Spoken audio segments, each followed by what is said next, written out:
Le comentábamos al inicio de nuestro espacio esta polémica que se generó a raíz de un chiste del comediante apodado El Costeño, en donde, bueno, hace referencia al presidente de la República, lanza ciertas críticas y la reacción que hubo por parte de varios seguidores del actual mandatario. Hubo voces también quienes salieron a defender precisamente al comediante. Y de nuevo nos topamos con todo el debate relacionado con la libertad de expresión. Había gente que decía que el comediante tenía la libertad de expresión de expresarse como así lo quisiera, pero otras más dijeron no tiene por qué atentar o bien ofender al presidente de la República.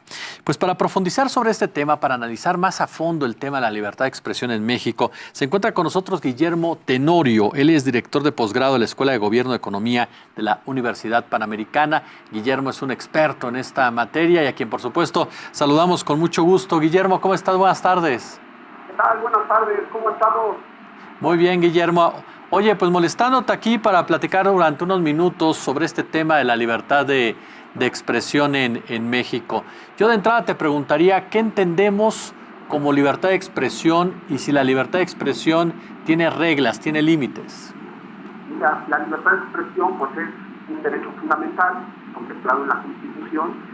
Podemos decir que es el derecho de derechos, ¿no? En términos de derechos humanos, es el pilar y piedra fundamental de nuestros sistemas democráticos.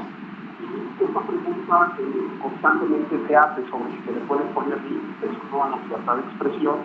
Yo te contesto desde el punto de vista de la Constitución y de los tratados internacionales que tiene firmado México en materia de derechos humanos, que la libertad de expresión tiene un amplio margen de contenido, pero siempre cabe la posibilidad de que los estados fijen algunos límites a la misma, ¿no? ¿Estos límites a la libertad de expresión se puede caer en la censura o cómo evitamos que se interprete como censura? Bueno, también hay que entender que los límites se pueden poner antes de que la expresión sea emitida, y ahí sí estaríamos hablando de un sistema de censura. Lo que normalmente los estados democráticos, como el caso de México, establecen en la Constitución y todos los documentos internacionales que México tiene firmados, tienen que ver con límites que se ponen posteriormente a que la expresión ha sido emitida. Es decir, los límites se ponen, por decirlo de alguna manera, a posteriori, ¿no? Esto significa que todos tenemos un margen enorme de decir lo que queramos y que en algunas ocasiones, después de haberlo dicho, pues se pueden establecer algunas limitaciones que estarán vinculadas a que ese comentario o esa acción de expresión sea retirada, o bien, en casos muy precisos, contemplados en las leyes mexicanas, se establezcan algún tipo de sanciones. Por ejemplo, cuando hablamos de la mentira, Guillermo, cuando hablamos de los insultos, incluso de discursos de odio, ¿no son amparados por la libertad de expresión o sí? Sí, bueno, ahí ya se empieza a darle una gama de posibilidades ciertas en los que, dependiendo del caso, podemos establecer algunos límites a la libertad de expresión, ¿no? En el caso concreto, por ejemplo, de el discurso que atenta contra la vida privada, el honor o la propia imagen de las personas privadas, pues ahí sí estaríamos en una clara limitación de la libertad de expresión que ameritaría una limitación que fuera vinculada a alguna sanción, ¿no? No así necesariamente con la actividad pública de las personas públicas, en donde, claro, ese margen de la libertad de expresión es amplísimo y que pues, nos permite hacer una crítica artera, ácida, que a veces molesta, a veces chocante para el funcionario público, pero que la libertad de expresión ampara y que no sería acreedora de ninguna sanción.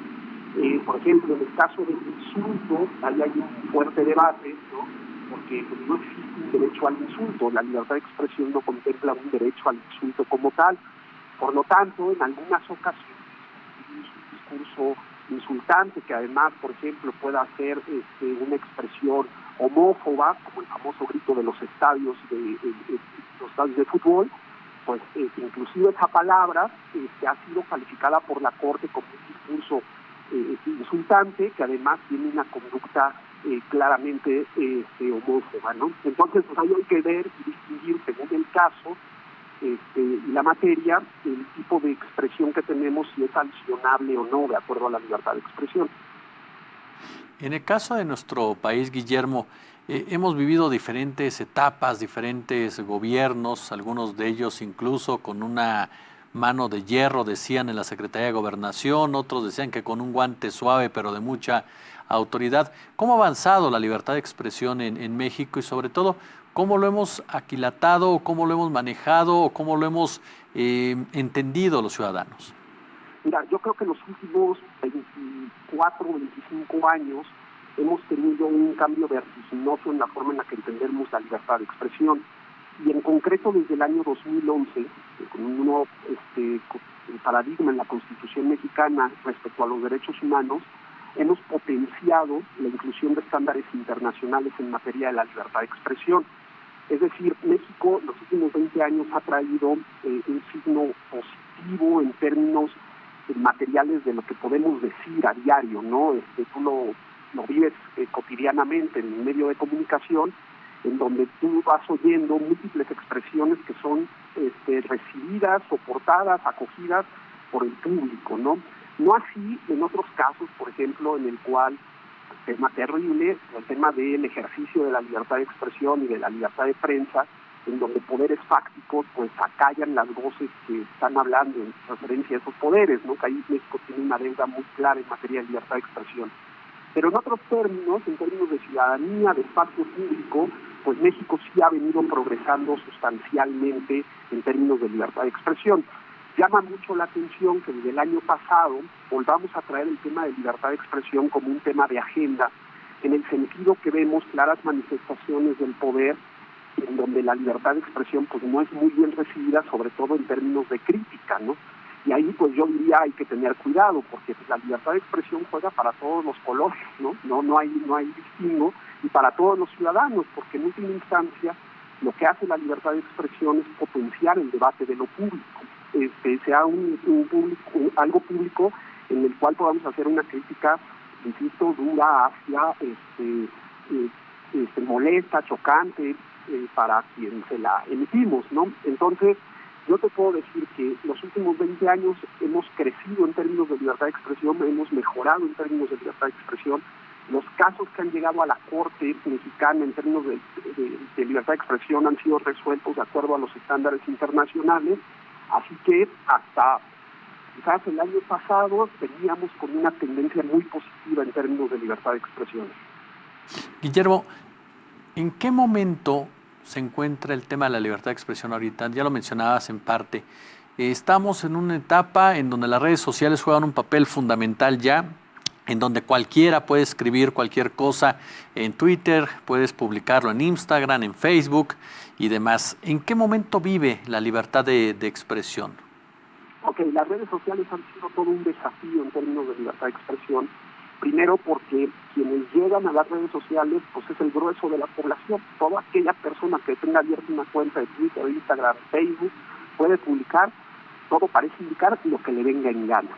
Lo cierto también es que pues los límites de la libertad de expresión tradicionales pues, también se expanden a estas plataformas digitales, ¿no?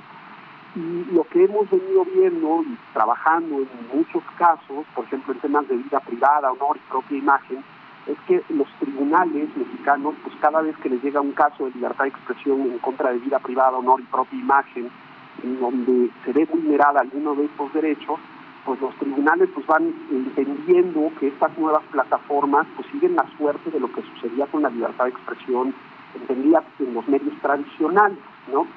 Claro, el volumen de problemas que genera la libertad de expresión por cosas que se dicen y que atentan contra algún otro derecho, pues es enorme, y no toda la gente llega a los tribunales. Pero lo cierto es que los tribunales pues, han venido dejando algunos precedentes muy claros respecto de lo que se puede, no se puede, o los límites que se van expandiendo de la libertad de expresión en plataformas digitales. En ese sentido, pues hay unos fallos riquísimos en términos de protección a la vida privada, honor, propia imagen, discurso de odio, ¿no? México acaba de firmar, de ratificar en el Senado mexicano una convención en materia de libertad de expresión respecto, por ejemplo, a lo que tú decías del discurso de odio, ¿no? Que es un avance sustancial en términos de convenios internacionales y libertad de expresión. Así que las redes sociales no se escapan de esto, ¿no? Lo que pasa es que también al nosotros como ciudadanos tener un derecho, pues también tenemos que tener claras las responsabilidades que conlleva ese derecho.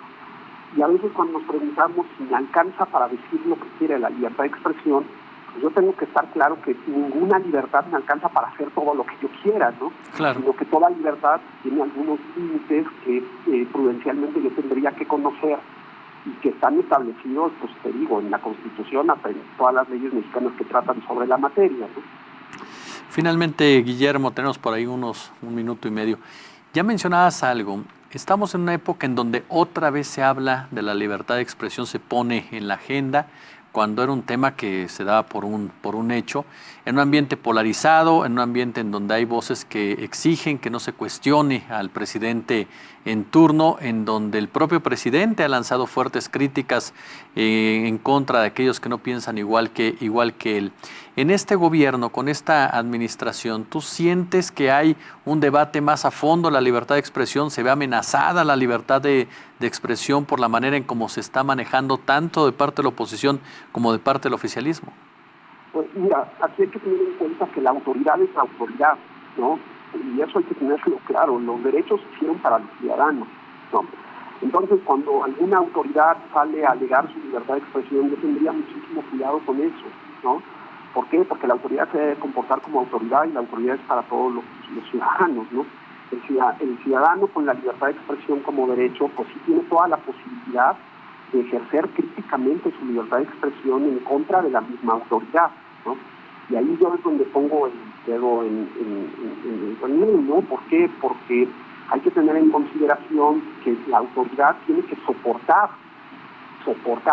la crítica molesta, chocante, dura, ácida, que se hace desde la ciudadanía respecto al ejercicio del gobierno. No hay de otra, la libertad de expresión va de eso, ¿no? Y lo mismo para cualquier oposición que eventualmente llegue a ser poder, es exactamente lo mismo, ¿no? Claro. Guillermo Tenorio, usted lo acaba de escuchar, un experto en la materia, director de posgrado de la Escuela de Gobierno y Economía de la Universidad Panamericana. Busque, por cierto, el libro de Guillermo donde aborda el tema de la libertad de expresión, sumamente recomendable. Guillermo, yo te agradezco muchísimo estos minutos. Un gustazo saludarte. Igualmente, fuerte abrazo. Hasta